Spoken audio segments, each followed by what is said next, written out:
start recording. Got it. Yes. Thank you. All right. So,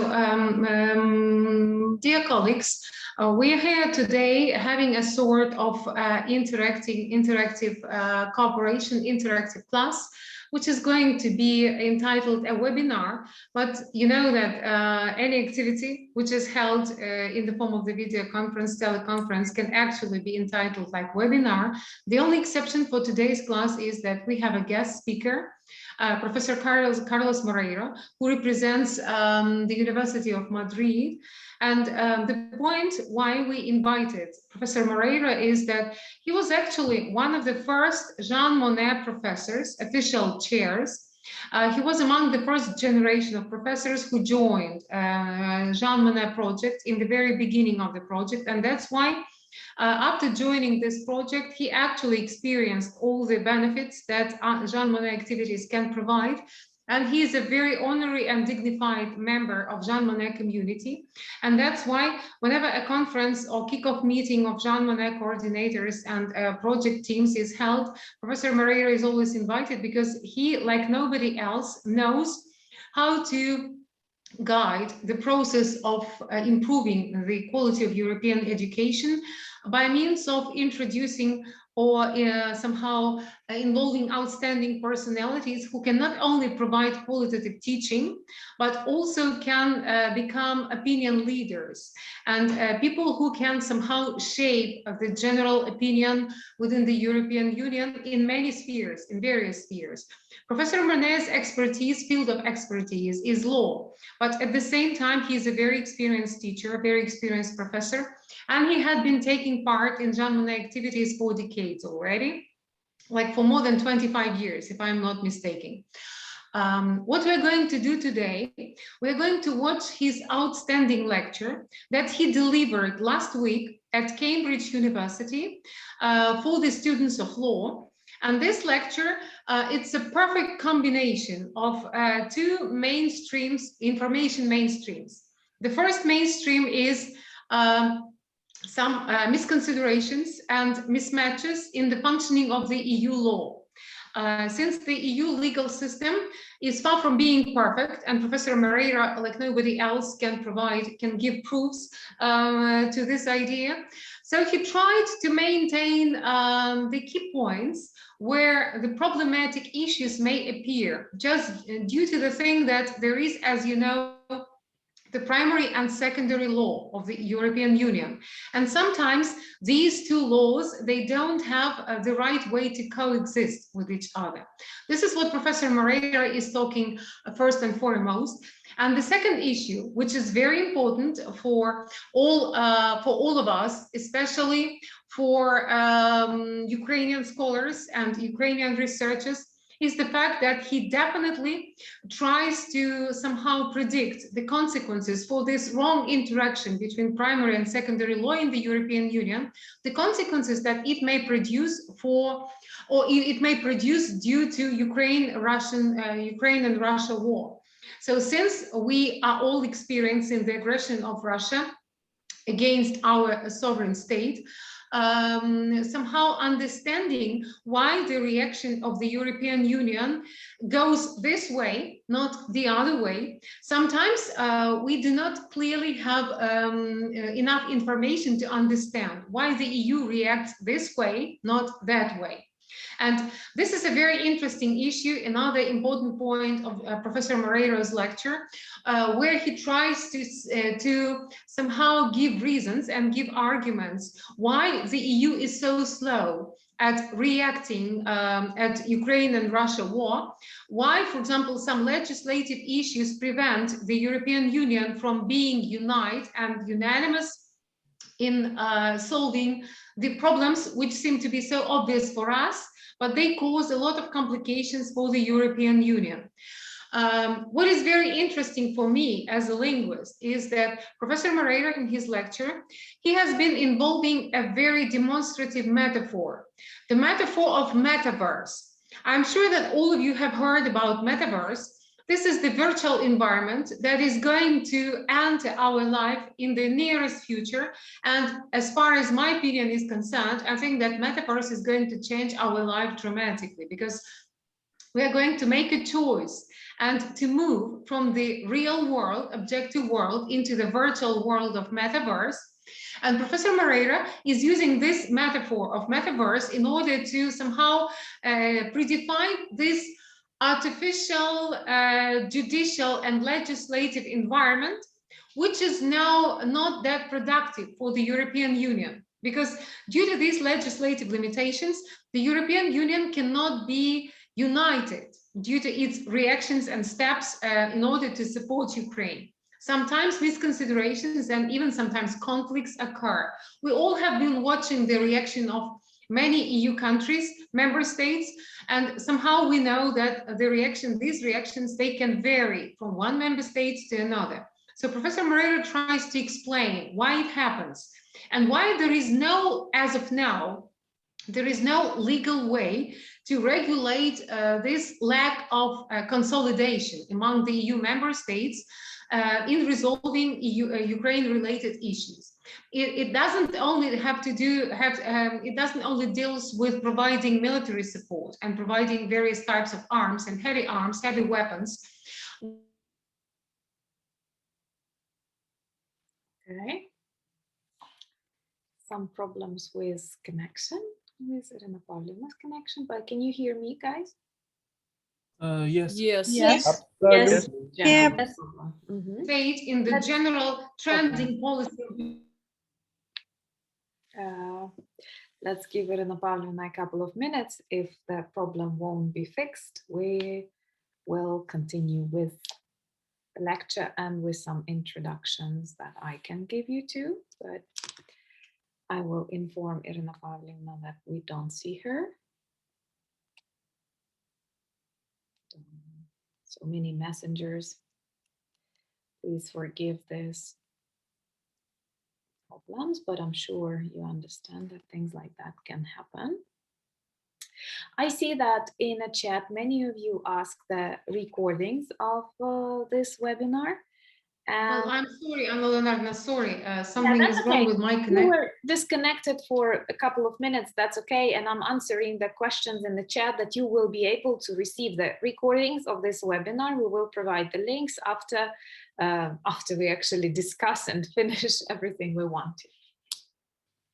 So please. Yeah, okay. So going back to my introductory speech, I would like to mention that in order to understand how it all works, well, of course, this webinar is going to be a sort of introducing EU standards to the Ukrainian educational system. And it's of primary importance for those of you who are involved, for example, in teaching law, in teaching international relations, diplomacy, in teaching international communication and stuff like that. But actually all of us, since we're here, part of this project, we are concerned about the issues related to EU functioning, and all of us have to understand how it all works together.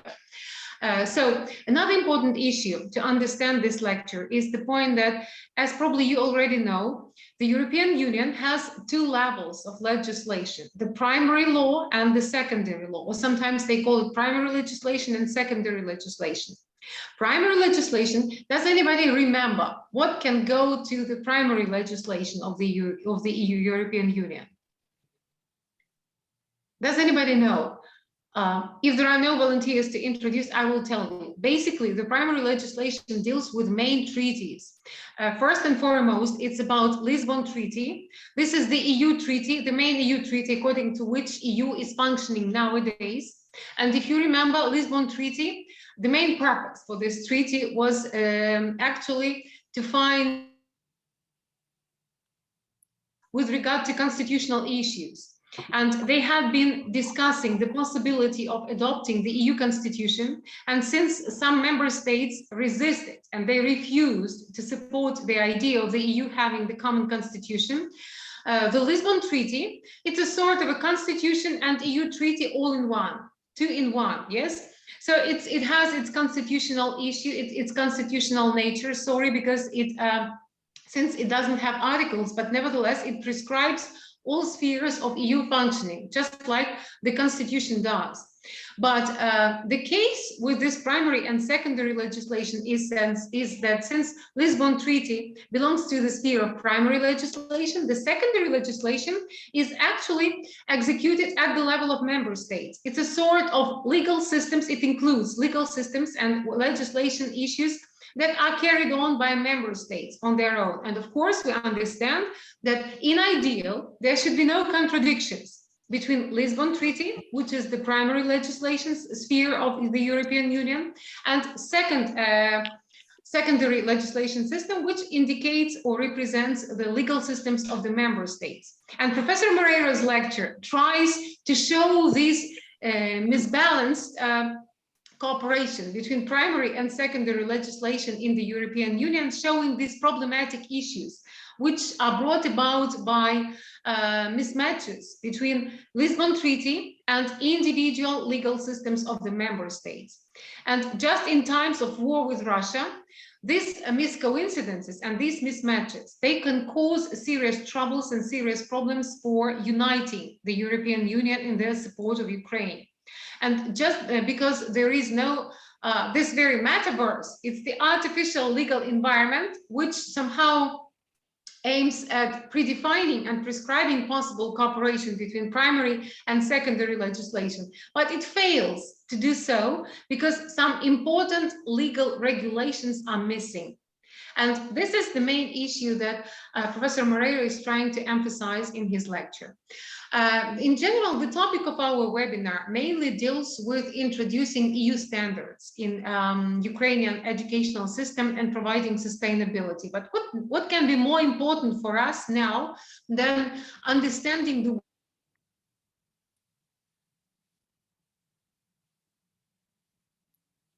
just like all films, possible ways of how to resolve these problems?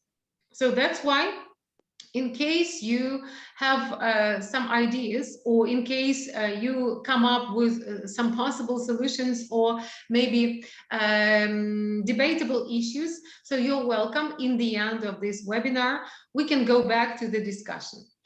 Now, Anna Leonardovna, would you like to add a couple of words to what has been said, and then we'll proceed? Well, it is really difficult to add something important because you have introduced both Professor Moreiro in his lecture, the way it's really interesting for me personally also to watch it and of course to discuss it. And I think this is a perfect opportunity that the format of webinar gives us.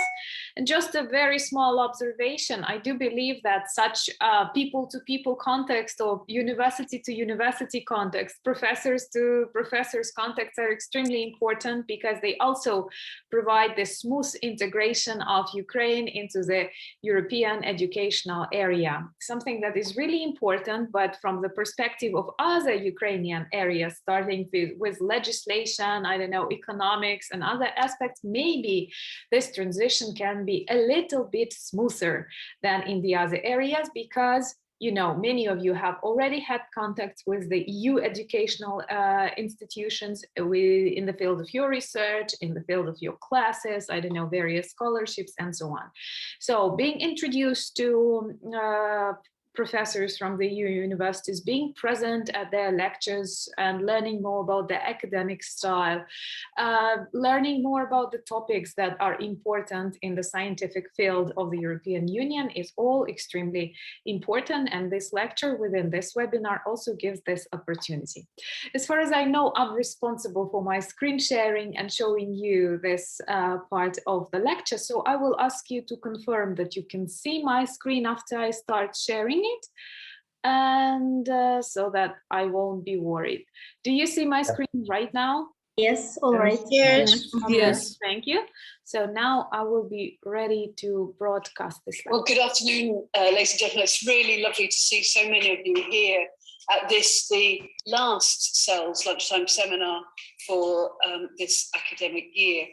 And it gives me great pleasure to introduce you to Professor Carlos Moreiro, who's an old friend of mine and colleague and a good friend of the university. And he's very kindly come here to talk about one of the most pressing issues facing the European Union at the moment, which is, of course, the rule of law and the issues around the rule of law, particularly in respect of Poland and Hungary. And he has a lovely title, The Rule of Law as a Fundamental Value of the European Union, a supranational concept in progress. Ladies and gentlemen, introduce you to Carlos. He will talk for about half an hour. There'll be time for questions. For those of you who are watching online, and I can see there are a number of you, please would you put your questions in the Q&A box and I will pick them up from there. And anyone in the room, I'll take the questions orally and just repeat them so that those online can hear them. Carlos, the floor is yours. Well, thank you very much, Catherine. Thank you very much, Albertina. It's really very nice thing to have you here. And thank you to all the people that work in the Center of European Legal Studies of the University of Cambridge. Thank you also to your colleagues at the Trinity College, because they have been extremely kind during these days there. Obviously, I'm not here to talk about the Northern Ireland Protocol. I think that for the last seminar, you were waiting for something like that. But probably, although the United Kingdom is not anymore a member of the European Union, the question, the issue that we are going through in my lecture, is of some interest, even not only for the students of the University of Cambridge Faculty of Law, but I consider that for the whole of the population in the United Kingdom, because at the end of the day, what we are going to deal with in this lecture is the health of democracy. And democracy, as you know, it's not something that you can guarantee that will be preserved forever. We have to take care of democracy almost every day. As Professor Barnard told when she introduced me, my contribution is divided in two parts. The first one is about the elaboration of the notion of the rule of law in the legal system of the European Union, which, as she said, is a concept in progress. Then I will move forward, going through an analysis of how the rule of law is now regarding in the secondary legislation of the European Union. I have to say that it's quite a technical subject, but I will try to be as clear as possible. And I hope that you don't get bored too soon. So thank you very much. I'm going through. The rule of law constitutes one of the supreme or fundamental values of the Union. As established in Article 2 of the Treaty of the European Union, its respect is compulsory and a compulsory common obligation for all European institutions and the member states. This means a legal obligation that the latter must respect, in order to join the Union, Article 49 of the Treaty of the European Union, but also to keep on belonging to this international organization, as it is the common union acquis. However, the treaties do not define the concepts, nor identify the elements comprising the rule of law, despite the fact that all the articles of the Treaty of the European Union implicitly, as is the case of Article 7, or explicitly, as is the case of Article 21, paragraph 1, refer thereto. This absence of a regulatory definition is also found in other provisions of the treaty as for key legal concepts, such as public order, public safety, and national security, as you can see in Article 4, paragraph 2 of the treaty, Article 52 of the Treaty of the Functioning of the European Union, and Article 73 of this same treaty. And in relation to the essential security interest of a member state, like you can see in paragraph 1 of Article 346 on the Treaty on the Functioning of the European Union. Since these are concepts stemming out of the contemporary constitutional traditions of the nation states, the development of a supranational concept for each of them is a comprehensive and unfinished process, as it is dependent upon the conflict on competences between the institutions of the Union and its member states. In fact, up to date, no exhaustive definition of this concept has already been provided by means of any secondary legislation of the European Union, leaving the case law of the European Court of Justice as the preferred means. It's being limited to establishing exclusions from national jurisdiction on a case-by-case basis, but we cannot provide a supranational definition for each of them. As regards the concept of the rule of law in Article 2 of the Treaty of the European Union, it bewilders us more that the treaties do not explicitly identify all or some of its components for two reasons. On the one hand, because unlike other disputed concepts, the rule of law is not established as a restriction on the exercise of supranational rights or freedoms, but rather as a guarantee for their exercise. On the other hand, because its inclusion in Article 2, the Treaty of the European Union from the Maastricht Treaty, constitutes an axiological evolution as compared to previous provisions of the treaties, such as Article 2 of the Treaty of the Economic Community, European Economic Community. This provision read for full employment, price stability, a sound external balance, and economic growth as mere economic guidelines for achieving the objective of political integration. These Leitgedanken, as German says, guidelines, guided the action of the institutions and member states, but were not fundamental values or even justiciable values. According to some scholars, this conceptual gap was filled in by the case law of the European Court of Justice in the initial years of the integration process, long before even the execution of the Maastricht Treaty, establishing the principles of primacy and direct effect as laid out in the Costa versus Enel and Vangen and Loos judgments, as these created ex novo subjective rights and established obligations for their protection by the public authorities of the member states. Indeed, the law of the then European communities was unquestionably a self-contained set of rules, principles, and institutions capable of sorting out the problems set out in the economic integration plan with a constitutional logic of its own, in which the aforementioned principles of primacy and direct effect had only a functional value. In that legislative context, it was almost dreamlike to assimilate the terms community law and rule of law. The weakness of the connection between these two concepts that some scholars have inferred in light of the Costa and Vangen and Loos judgment, and subsequently on the Los Verdes judgment, expresses only a legal trend, but not the existence of a legal system fully comparable to the rule of law.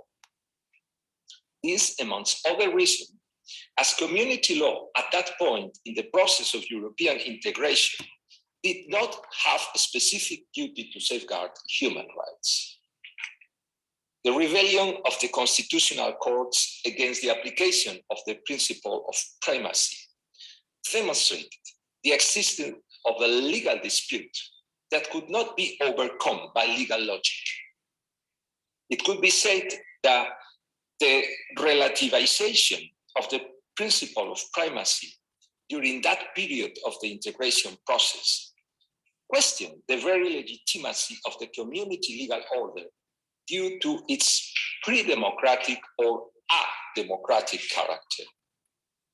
So we can state that in such legal context, all supranational decisions were based on what Luhmann defines as mere legitimation by procedure.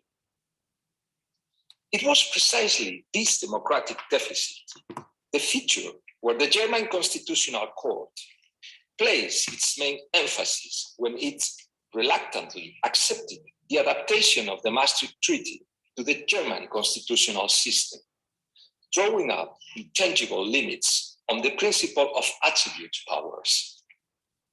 This line of argument no longer called into question the role of the European Union law in view of its commitment to the protection of fundamental rights, but already warned that any extension of the Union's powers could only take form by an express attribution from its member states. The strengthening of the democratic principle as a source of legitimacy for the Union's decision, as stated in the Treaty of Lisbon, has not prevented a resurgence in the resistance of some constitutional courts against the implementation of the principle of primacy. Such is the case in Romania, Poland, and France. All these decisions have in common a rejection of the expansion of the Union's powers through Praetorian activism, especially with regards to special sensitive areas for national sovereignty. In such circumstances, it seems inappropriate to rake on the court the serious responsibility of setting the parameters for respecting the rule of law. However, some progress has been made in recent years thanks to the action of the European Parliament and the Commission, which I will address now. According to Article 2, Paragraph A of Regulation 2020-2092 of the European Union, the rule of law includes the principles of legality, meaning a transparent, democratic, pluralistic, and accountable law-making process, legal certainty, prohibition of arbitrariness of the executive powers, effective judicial protection, including access to an independent judicial power that protects fundamental rights, separation of powers, and non-discrimination and equality before the law. This provision is based on existing supranational regulatory precedents and other soft law decisions of European international organizations that attempted to identify the essential elements of the concept at hand. And this is a rule of secondary law, directly binding on all addressees. The definition acquires a dimension of justiciability that Article 2 of the Treaty of European Union lacks.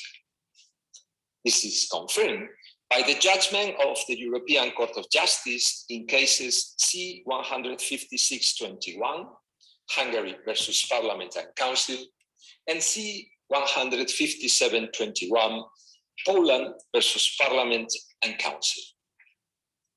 Thereby, it was rejected the applicant's argument alleging violation of the principle of legal certainty because the regulation does not define the concept of a rule of law or the principle which is based on.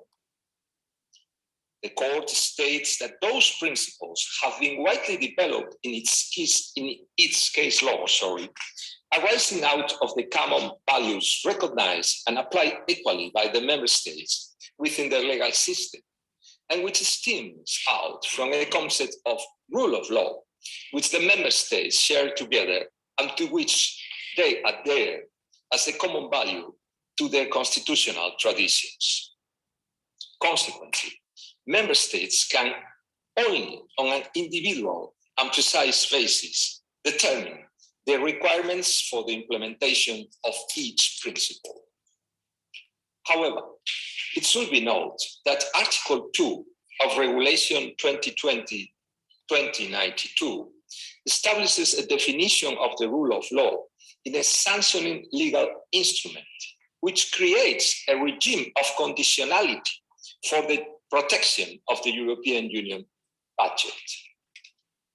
Thus, some question relating to its justiciability must be addressed. First, under what circumstances could those violations of the rule of law be prosecuted? Second, Is this regulation complementary to the sanctioning procedure provided for in Article 7 of the Treaty of the European Union? And third, could the member states invoke the sovereign rights reservations preserved by the treaties, such as Article 4, Paragraph 2 of the Treaty of the European Union, in order to hinder its implementation? Going to the first question, under what circumstances could those violations of the rule of law be prosecuted? Pursuant to Article 3 of the regulation, endangering judicial independence, allowing arbitrary decisions by public authorities, or limiting the effectiveness of justice by various means may be considered breaches of the principles of the rule of law. Since this is not an exhaustive list of scenarios, and these are also stated generically, many others could be considered, although as provided for in Article 4, Paragraph 2 of the regulation, only those breaches that affect or may seriously affect the union budget in a sufficiently direct way will be prosecuted. This specification is highly relevant because it increases the burden of proof for the claimant.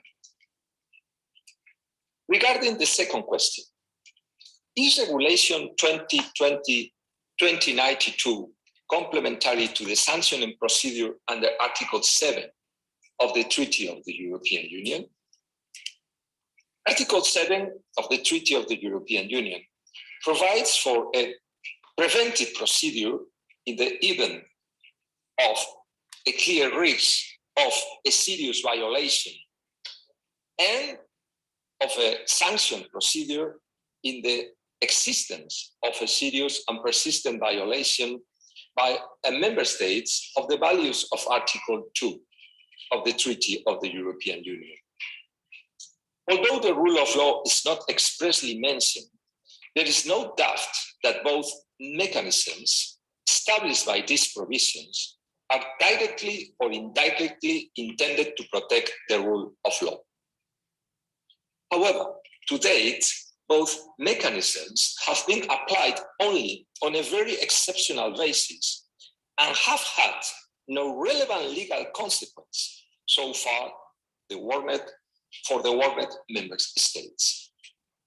Thus, for example, with regards to the application of the preventive mechanisms, Article 7, Paragraph 1 of the Treaty of the European Union, reference can only be made to the European Commission's proposal relating to the interference of the Polish government in the independent functioning of the judiciary, and to the European Parliament's proposal relating to the various threats to the rule of law in Hungary. For example, lack of independence of the judiciary, corruption, administrative opacity, violation of rights of political participation and fundamental rights, and fraud in various electoral processes. As is well known, neither proposal succeeded due to the Council institutional neglect, a circumstance which has resulted in actions only being pursued to date by way of Article 258 of the Treaty on the Functioning of the European Union, despite the fact that the European Commission itself had previously warned that this was not the most appropriate means for prosecuting breaches of the rule of law in the Union. The various judgments of the European Court of Justice in proceeding under Article 258 of the Treaty on the Functioning of the European Union have been based primarily on the second paragraph of Article 19.1 of the Treaty of the European Union, such that, strictly speaking, there has not been any judicial review of Articles 2 and 7 of the Treaty of the European Union, despite the fact most of the complaints for breach also expressly allege violations of both provisions. Nor has such judicial review taken place in the context of other procedures, such as those provided for in Article 267 of the Treaty on the Functioning of the European Union and 269 of the same treaty, although the court's decision in those cases are less quantitatively relevant. On the other hand, since nearly all the cases decided by the European Court of Justice are based on the second paragraph of Article 19.1 of the Treaty of the European Union, the court focuses almost exclusively on questions relating to the functioning of the judicial system of the member states concerned, in particular on judicial independence, but does not address other elements pertaining to the concept of the rule of law. Let's go through the third and last question. May member states invoke the sovereign rights preserved by Article 4, paragraph 2 of the Treaty of the European Union to prevent the application of Regulation 2020-2092?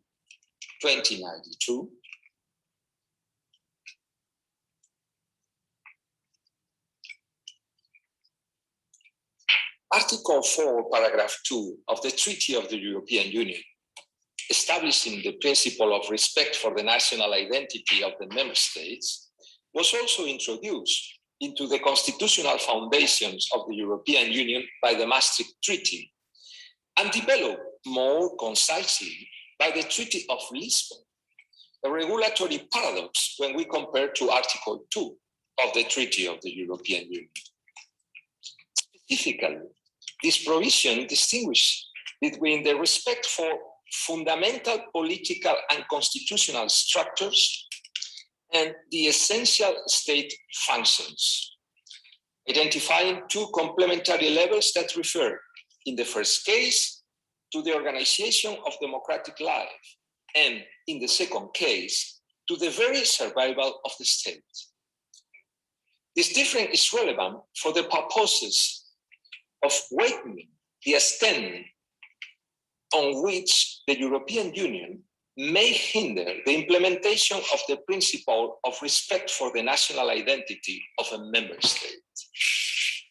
In fact, the treaties establish several provisions empowering member states to disregard European Union law in situations that threaten their essential safety interest or their own survival, like, for example, Articles 42.7, 78.3, 222, and 347 on the Treaty on the Functioning of the European Union. A circumstance which is not provided for in relation to respect for their political constitutional structures, with the exception of the emergency brake mechanism of Articles 82.3, 86.1, and 87.3 of the Treaty on the Functioning of the European Union, or even as stated in Article 6 and 7 of the Protocol on the application of the principles of subsidiarity and proportionality. Since the treaties promote a process of political, legal, and economic integration, it is clear that Article 4.2 does not establish a reservation of sovereignty, nor that is guarantee the non-interference of the European Union in the internal affairs of the member states. This is confirmed by many judgments of the European Court of Justice. Nevertheless, when it comes to specifying the extent of the Union interference in order to ensure rule of law standards in the function of a member state's powers, in particular its legislative and judicial powers, the member states concerned do not accept this by peaceful means. Just as the mysterious silhouette of Nessie resurfaces, likewise, that's the question of the limits of the implementation of the principle of primacy as a legal tool of the European Court of Justice. In short, as a means of interference by the Union, we challenge the Court when it exercises its duties as a guarantor of the application of European Union law, as well as at the level of the member states. In fact, Some scholars qualify the exercise of supranational judicial powers as a tool to impose the tyranny of values. However, a detailed analysis of the decisions of the European Court of Justice on this issue reveal the institutional caution with which it acts. Thus, for example, the European Court of Justice repeatedly justified its jurisdiction by differentiating between the competence of the member states to determine the organization of their internal powers, namely the administration of justice, and its own jurisdiction, which is limited to ensuring that member states exercise their powers in compliance with the obligation arising under union law. This legitimate interference in the field of the powers of the state might occur independently of the ground that gave rise to the breach of obligations, whether it is an abuse of power that affects judicial independence, or that affects the right to a judge as established by law, or the formulas for selecting judges and the composition of the courts of justice. The caution with which the European Court of Justice acts in justifying its judicial review should be highlighted, since it only assesses on a case-by-case basis the adequacy of the conduct of the member states with respect to union law. But it has not taken advantage of this context to replace the legislative power by trying to establish a minimum threshold for respect of the rule of law, with the sole exception, perhaps, of establishing a principle of no regression, according to which member states cannot lower their standards after having become a member of the European Union. In short, we are facing with a troublesome scenario in which efforts to support the rule of law on the basis of the legitimacy of the Union are developed based on a weak regulatory framework, the lack of a definition of the concept in primary law, the contextual nature of the only instrument of secondary law that offer a non-exhaustive definition, Regulation 2020-2092, and the European Court of Justice self-restraint that protects on a case-by-case basis some essential elements of the rule of law without seeking to establish a supranational conceptual standard to date, even when it has already declared them to be general principles of European Union law.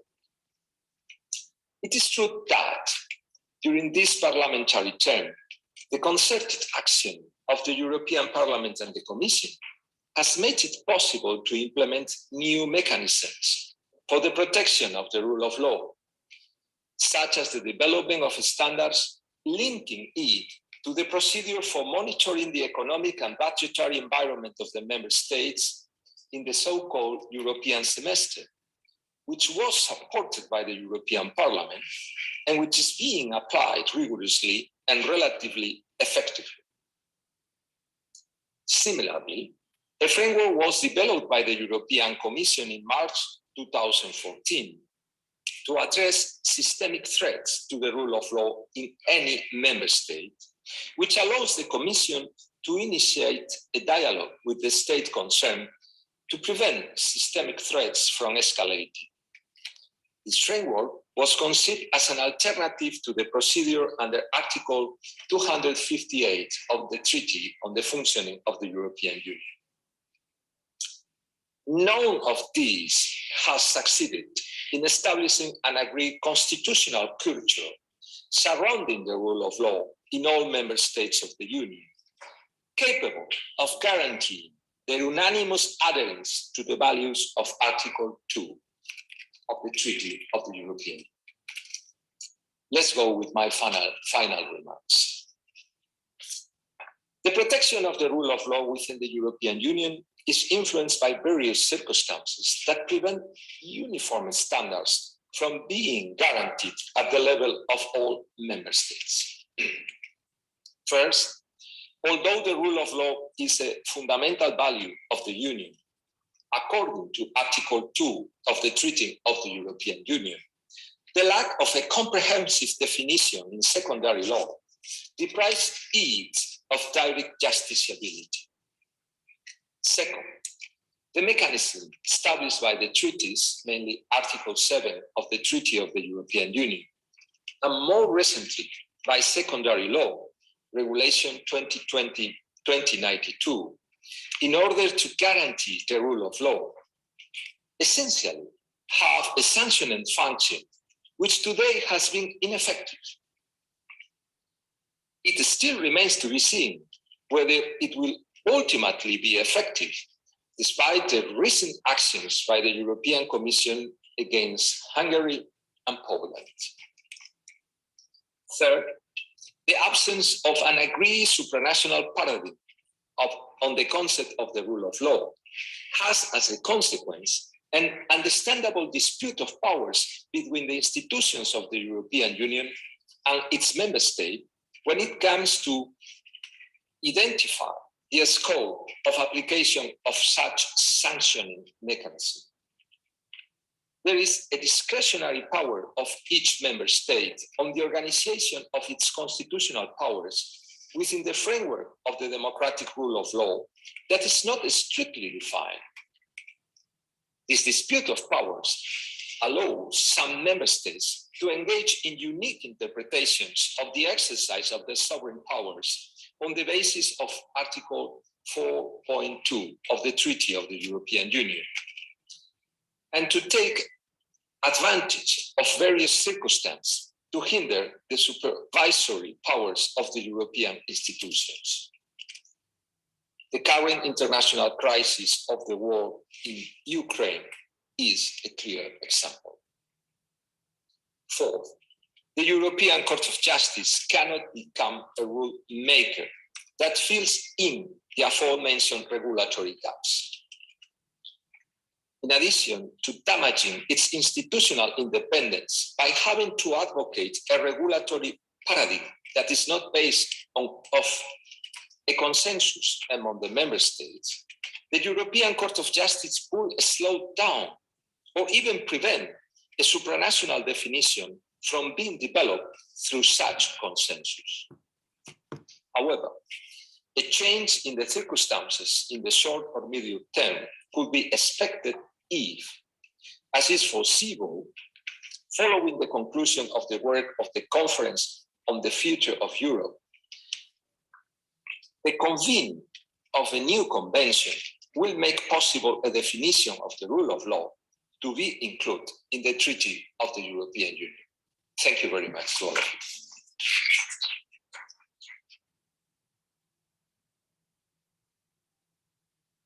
And here we come back. I have stopped sharing the screen.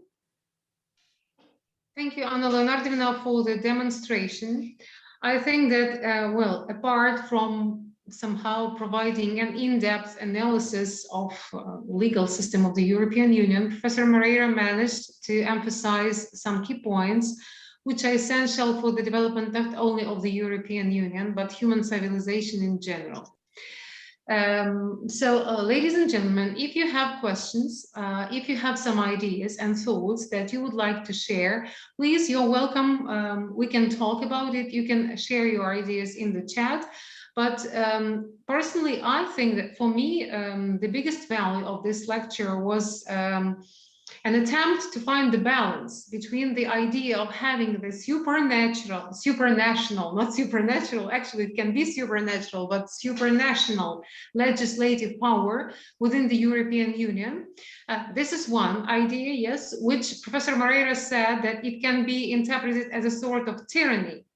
There is some supranational legislative body in ideal should tell member states what to do and how to do their own legislation, which can be interpreted as a sort of tyranny. But on the other hand, bringing too much democracy to somehow the process of keeping the balance between national legislative systems and this supranational trends, which characterize the general policy of the European Union, it can cause a sort of disbalance lack of stability within the European Union. So what's your point of view? What do you think? Which option is better? To have one supranational legislative body that would control the entire legislation, regulating or supporting, providing the background or guaranteeing the rule of law in particular? Or it's better to somehow stick to a more democratic model, which actually is now a good example of what's going on in the European Union, when every nation, when every member state legally has the right to carry on its own legislation, which somehow goes in contrast to the general trends of the European Union policy. This is exactly the case of the reaction of some member states at the EU sanctions against Russia, yes, in support of Ukraine. So what do you think? Which option is better? Any ideas? Well, this is what actually resonates in me. You may talk about different ideas that the lecture brought about in your imagination, in your mind. We can discuss that.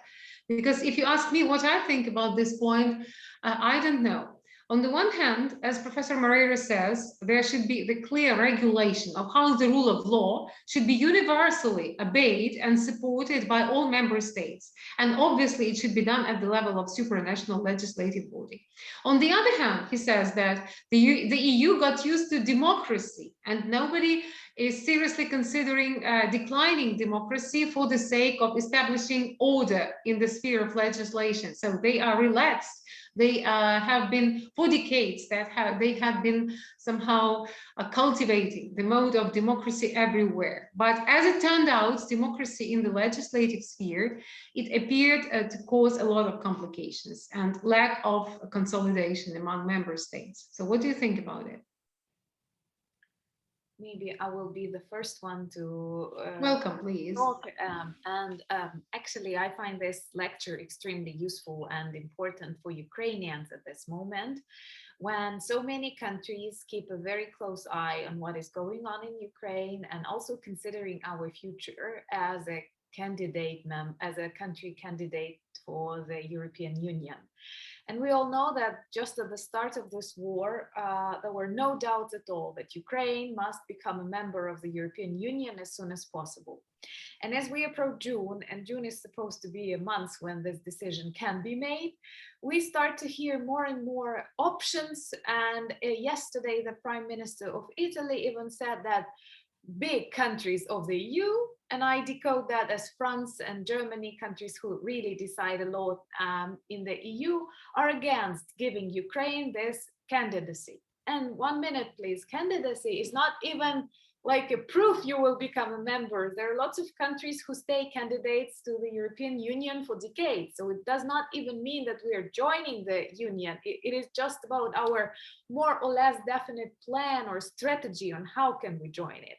So to see the problems inside the European Union, not like problems that need discussion, problems that need some kind of solution, is also very important. And I think not only for us, people who work in the education, but also for people who work in politics, because this way we can lose some maybe I don't know, like when Ukrainians often think negatively about Ukraine and our problems, and it's important to know that other countries that demonstrate developed democracy also face these problems. And maybe when negotiating Ukrainians' candidacy, we can say that, well, the world is not perfect. You know, I do like the quote of Winston Churchill when he said that democracy is one of the worst systems, but nothing better was ever invented. So just the same, Professor Moreira mentioned corruption. Professor Moreira mentioned this multiple interpretation of one and the same law.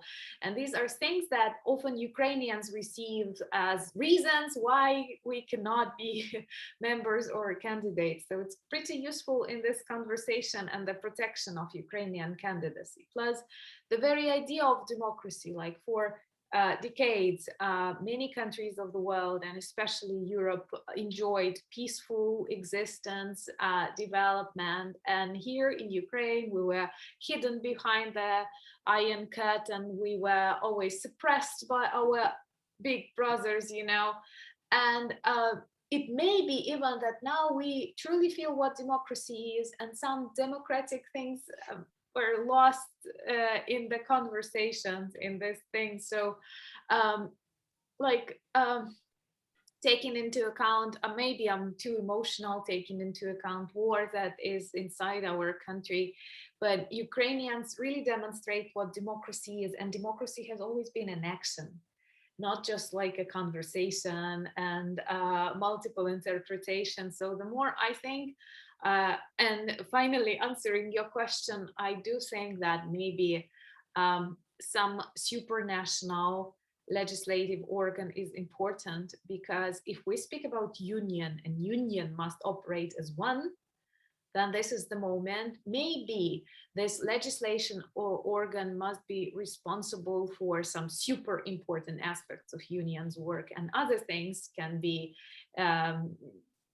analyzed and worked through by local, national, or even regional representatives. But definitely this rule of law must be universal, because this will lead us to the problems that war in Ukraine also demonstrate. When some countries who have experienced Russian pressure and neighborhood with Russia, like the Baltic countries, like Poland, and these are big and important. Poland, for example, is a big and important EU country.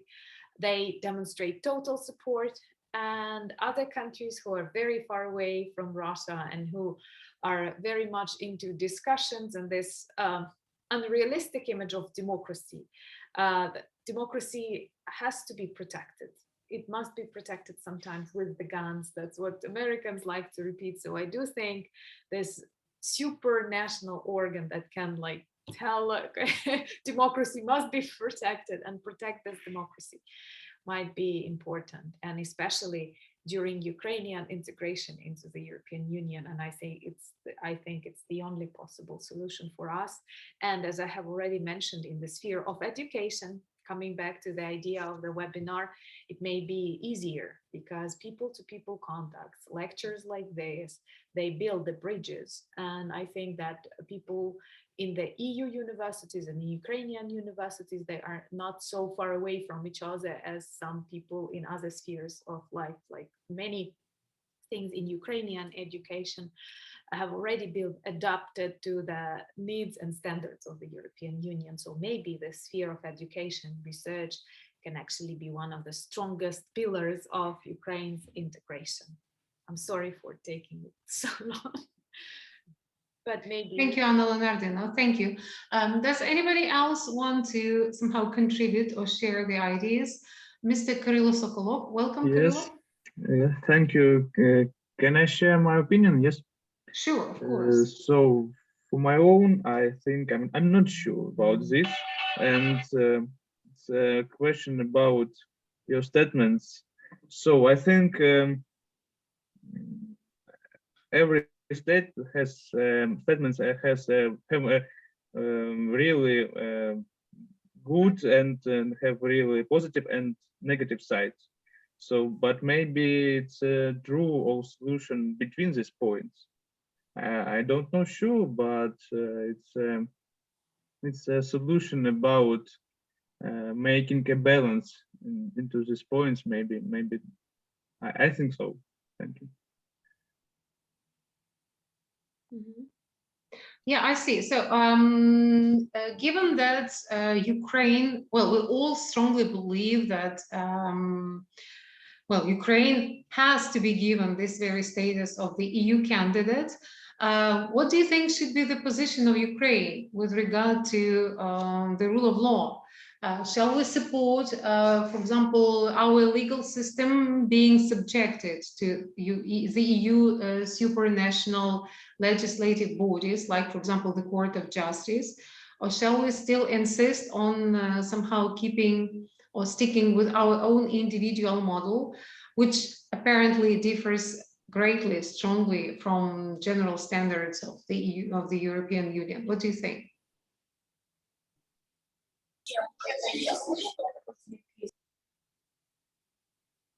Any other ideas? You know, when they talk about Ukrainian courts, the general stereotype is that Ukrainian courts are badly corrupted. And it's one of the spheres of Ukrainian life, which badly needs, so to say, reforms, restructuring, and rebuilding. So we are at the crossroads, I guess. I'm not a lawyer, but I know a couple of lawyers. I have friends, lawyers, and Professor Moreira is one of them. So the lawyers say that now it's time for us to choose which way to go.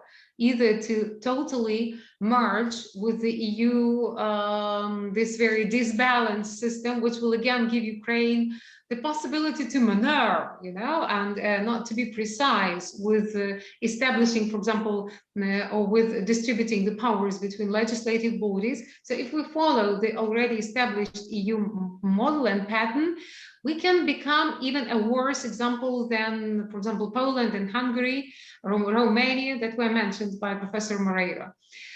So obviously, the solution is going to be extremely complicated for Ukraine because, well, I don't know. I'm not a lawyer. And when I hear lectures like that, when I start thinking about things like that, I really understand that we still have to catch up with EU standards because something is still missing. We have to cross this bridge. We are eager to cross it. We have all the intentions and all the desires to cross this bridge, but something is still missing because democracy, if, for example, Ukraine merges with the EU principles of democracy, it can cause a collapse of Ukrainian legal system. But at the same time, the other option, for example, the predominance of supranational legislative body, it first and foremost requires changes on the side of the European Union, and then Ukraine should join this new model, which is not ready yet. So again, I tell you, this is a very, very problematic issue, and the key points where they are so obvious nowadays. I mean, the key misconceptions, they are so obvious nowadays when there is no unity of opinion among EU member states as to how to react to EU sanctions against Russia and which way to support Ukraine, totally, entirely, fully, or still keeping something at the back of their mind.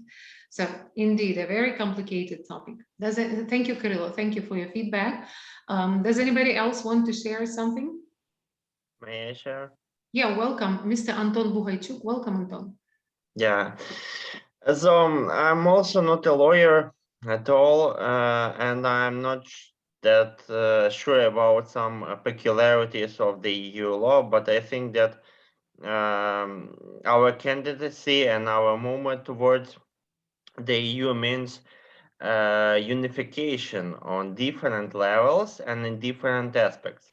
And that means that we should integrate our justice, our enforcement powers, other institutions into the EU. And in general, I wish the European Union also to integrate their systems and their will expression more, because this complicated system, when just one country can ban such a great thing as a ban on Russian oil or some other things, it's not relevant in this situation, I think. So of course we need to keep some level of power on the national level, but what is very important in this case is that democracy doesn't mean saving power on this national level. The fact that, for example, some people want something, they also have their European Parliament, and they can express their will through that level. That's why I think in the age of globalization, it is totally fine to protect human rights and democracy, but at the same level, not to let such authoritarian leaders, and in Hungary, for example, just to block and initiatives for entire European Union. So that is very important to understand. And that is important for us to understand that if we want to integrate, we need to share some part of this power and authority to the, we need to delegate it to the European Union. And of course, that's a discussion, but in the end, we have in our constitution this declaration that we want to join the EU, so we need to be prepared. Yeah, thank you very much. So it's like, you know, it's like, to me, it sounds like protecting democracy, but somehow hoping for still for having some exclusive rights, which somehow can this way or the other way avoid democratic issues. And this is what's going on in the EU right now, right? So Mr. Orban, the president of Hungary, the prime minister, sorry, he says, how can you possibly tell me what to do? We are a democratic sovereign state, and it's my party and me as the head of the state who decide what to do. So you have no right to tell me what to do, right? This is his position. At the same time, some other EU member states, they keep somehow hesitating, saying that the protection of EU stability is their top priority. And whatever decision they're going to pass on, it has to meet, to face the needs of protecting EU stability. And causing any disbalance within the EU, it can cause serious troubles for the EU policy in general. So that's why, well, again, just lectures like this, they really indicate how many problematic issues and problems appear to be on the surface right now in types of Russia's aggression against Ukraine. Thank you. Thank you very much. Thank you, Anton. Any other ideas and thoughts? May I share my ideas? Yes, Mr. Who is speaking? Dmitry Arsenyuk, yes? Oh, yes. I'm not a lawyer, but I have some question. Does the European Union have some mechanism in place to prevent the emergence of despotism, authoritarianism within the Union? Because we have spoken about Hungary with some unhealthy tendencies within the country. Orban, an example, Orban have some medias that he controlled, and other. That's interesting, because if we want to part of European Union, does the European Union have some mechanism to prevent in future some dangerous situation in democracy, security?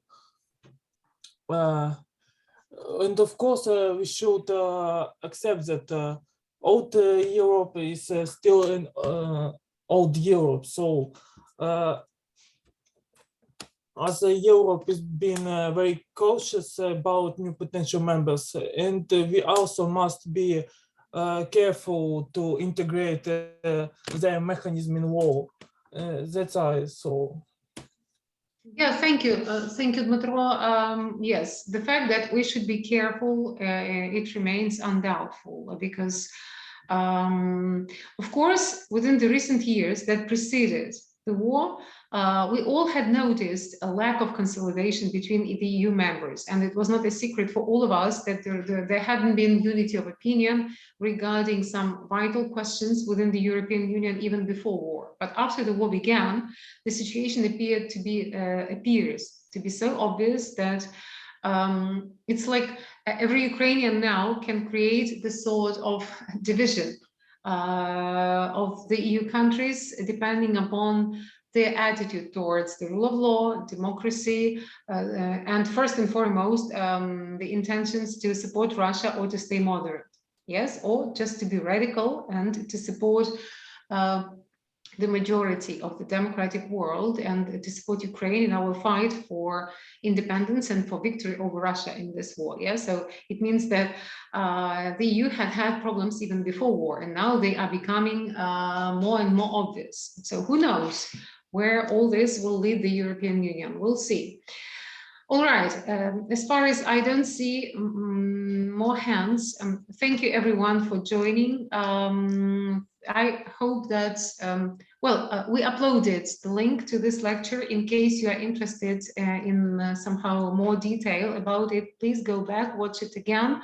Professor Moreira gave his permission to use this lecture for educational purposes. And if you want to share it with your colleagues, you are free to do that. The only limitation is just using it for commercial purposes, which of course is not the case with our starting course. We are just using it for educational purposes and sharing information, sharing ideas, and introducing outstanding